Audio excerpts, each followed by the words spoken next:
धाराशिव जिल्ह्यातील पवनचक्कीच्या वादातून शेतकऱ्याला मारहाण करण्यात आली होती। या मारहाणीत ठाकरेंच्या शिवसेनेचे आमदार कैलास पाटील आक्रमक झालेत आणि पोलिसांच्या कार्यपद्धतीवर त्यांनी सवाल उपस्थित केला।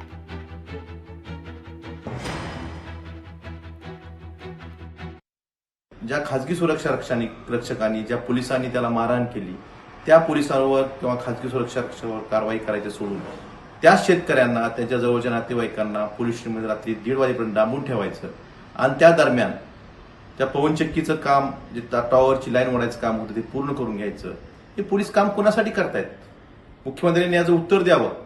गृहमंत्री म्हणून आपण यासाठी जबाबदार आहात आणि आपण या गोष्टीचं उत्तर महाराष्ट्र जनतेला सर्वसामान्य शेतकऱ्यांना देणं गरजेचं आहे की तुम्ही काम कोणासाठी करताय।